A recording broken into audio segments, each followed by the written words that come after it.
दोस्तों, मैं डॉक्टर नासिर खान आज आपको बताऊंगा कि किस तरह से प्रोस्टेट के मरीज जो है परेशान रहते हैं जिनका प्रोस्टेट बढ़ जाता है।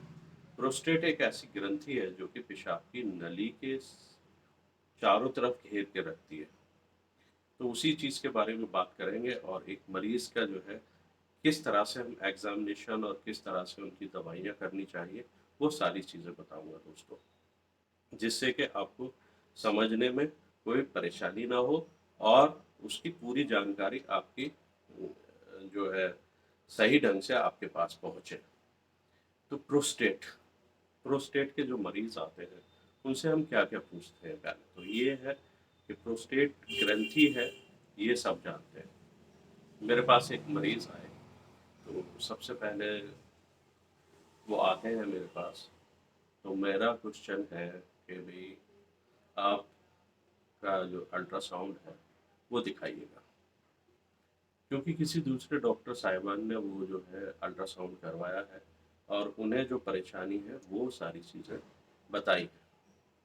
उसके बाद वो मेरे पास आए हैं। तो क्योंकि मैं इसका गुप्त रोग का इलाज करता हूँ तो प्रोस्टेटाइटिस का भी इलाज करता हूँ, गुदूद का भी इलाज करता हूँ। जो गुदूद जो ग्रंथि होती है, जब वो बढ़ जाती है तो उसका भी इलाज करते हैं। तो चलिए दिखाइए। ओह! प्रोस्टेटाइटिस, प्रोस्टेट ग्रंथि के बारे में बताया है इसमें।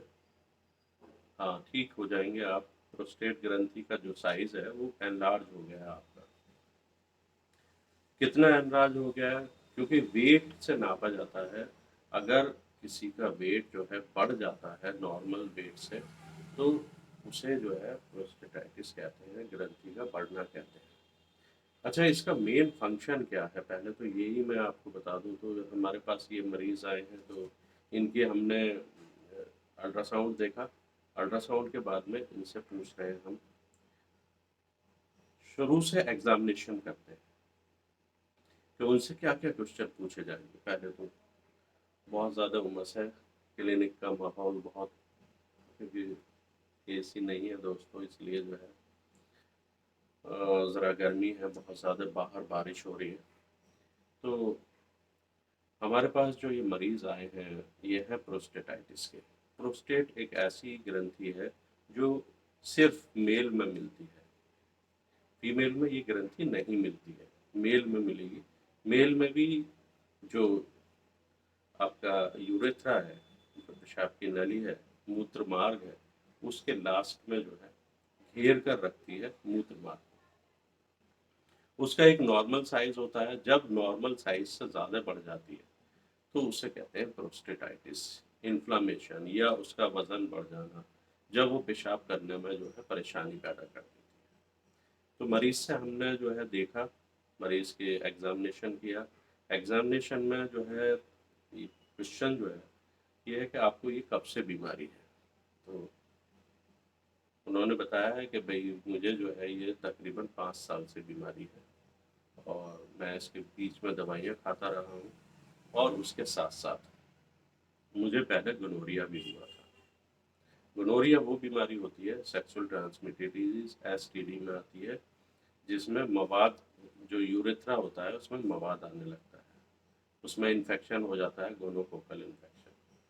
तो उसकी वजह से भी ये बीमारी बढ़ जाती है। पेशाब रुकता नहीं है, पेशाब बूँद-बूँद करके आता है, पेशाब के रास्ते में जलन होती है और कई बार फ्रीक्वेंटली भी आता है और कई बार बहुत ज़्यादा पेनफुल कंडीशंस होती है, उससे आता है पेशाब। पेशाब कई बार रुक जाता है, जब वो उनका साइज़ ज़्यादा बड़ा हो जाता है तो रुक भी जाता है।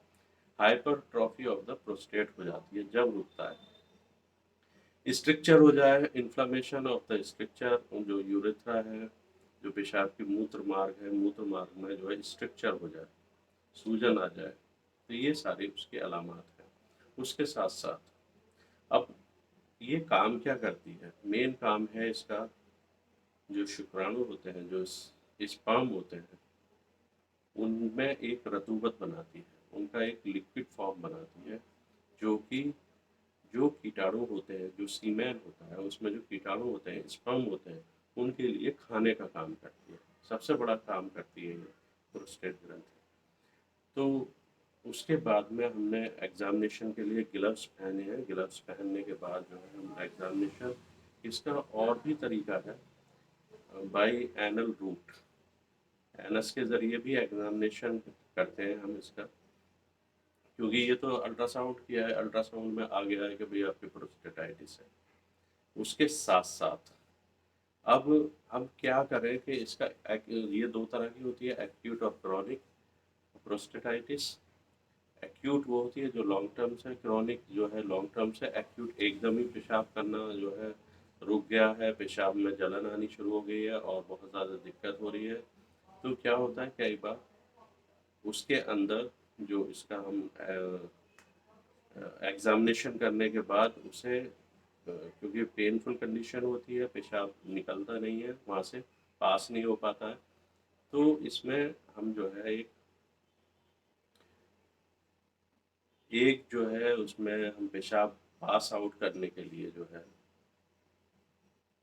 जो पेशाब का ड्रेनेज करना ज़रूरी है, तो इसमें हम एक ट्यूब डाल देते हैं यूरेस्टा के ज़रिए, जिससे पेशाब जो है फ्रीक्वेंटली निकलता है और वो थैली में आके इकट्ठा होता है। तो इस तरह से भी हम इसका इलाज करते हैं। वो टेम्परेरी इलाज है, क्योंकि उस टाइम में अगर ज़्यादा बढ़ गई है, 100 ग्राम हो गई है, तो उससे किडनी फेल होने का डर रहता है। किडनी पे बहुत बुरा असर डालती है, क्योंकि पूरा प्रेशर जो है वो निकल नहीं पाता, रिलीज़ नहीं हो पाता है। पेशाब जो है पेशाब की थैली में भरा रहता है और दिक्कत मरीज़ को बहुत ज़्यादा होती रहती है। उसके साथ-साथ अब ये तो होगी, हमने इन्वेस्टिगेशन करवा ली, उसके बाद में साइन एंड सिम्पटम्स हो गए और इसके साथ-साथ जो परेशानियाँ होती हैं वो हो गई। तो ये होता क्यों है? बहुत ज़्यादा सोच-विचार करने से, बहुत ज़्यादा रिलेशनशिप में रहने से, बहुत ज़्यादा किसी तरह के बैठने का बहुत ज़्यादा काम करने से, दबने से या किसी चोट की वजह से भी हो सकता है। तो ये सारी चीज़ें हैं। कई बार बहुत सारी उम्र में ये बीमारी हो जाती है। 55-60 साल की उम्र के बाद से ये होने शुरू हो जाती है। लेकिन इसका जो है आयुर्वेद में इलाज है और इसका इलाज जो है जो दवाइयाँ हैं एलोपैथिक में भी हैं, बहुत सारी दवाइयाँ जिनसे इलाज करते हैं। लेकिन आजकल जो है प्रोस्टेट का कैंसर बहुत ज़्यादा देखा जा रहा है, तो कैंसर की जाँच ज़रूर करवानी चाहिए, पीएसए। प्रोस्टेट का पीएसए ज़रूर करवाना चाहिए, जिससे कि ये इन्वेस्टिगेशन हो सके कि इसमें कोई कैंसर तो नहीं है, कैंसर सेल्स तो नहीं है। तो इसके लिए हम क्या करते हैं कि भई जो आयुर्वेद है, आयुर्वेद के हिसाब से मैं आपको एक दवाई बताने जा रहा हूँ। आयुर्वेद में इसका इलाज करने का तरीका बहुत आसान है। आप जो है हिमप्लासिया, हिमप्लासिया जो कि हिमालय की आती है, टैबलेट फॉर्म में आती है, सुबह शाम एक-एक गोली हिमप्लासिया की खिलाइएगा। उसके साथ-साथ सीरप नीरी केएफटी, एक तो नीरी आता है प्लेन, एक नीरी केएफटी आता है। तो नीरी केएफटी का जो है वो वाला सिरप खिलाइएगा और ज़्यादा जो है उन्हें तली हुई चीज़ें, भुनी हुई चीज़ें, ऐसी चीज़ें नहीं खिलाइएगा, ये परहेज़ है। और जो दूसरी एक्टिविटीज़ हैं उनसे बचने की सलाह दें। ज़्यादा हाई प्रोटीन डाइट ना लें और पानी ज़्यादा पिएँ और इस तरह से जो है उस बीमारी को दूर किया जा सकता है। दोस्तों, ये जो बीमारी है आजकल बहुत देखी जा रही है और छोटी उम्र से ही ये शुरू हो जाती है, क्योंकि हमारा रहना-सहना, खाना-पीना, स्ट्रेस और हमारा जो दिनचर्या है उसकी वजह से भी इस पे फ़र्क पड़ता है।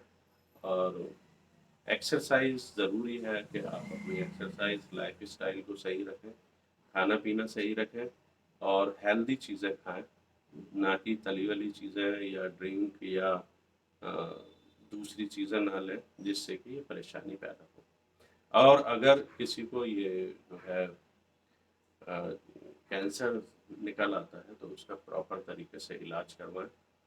प्रोस्टेट का, प्रोस्टेट कई बार बहुत ज़्यादा ऑपरेटिव भी हो जाती है, बहुत ज़्यादा बड़ी हो जाती है, तो उसका ऑपरेशन करना पड़ता है। जब बिल्कुल ही रुक जाता है पेशाब तो बहुत इमरजेंसी होती है, जिसमें फिर ऑपरेशन ही इसका चारा है।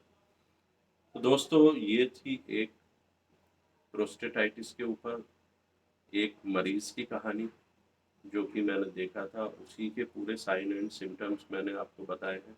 क्योंकि नाम हम शो नहीं कर सकते, ना ही उसे हम बिठाकर बिल्कुल इंटरव्यू ले सकते हैं।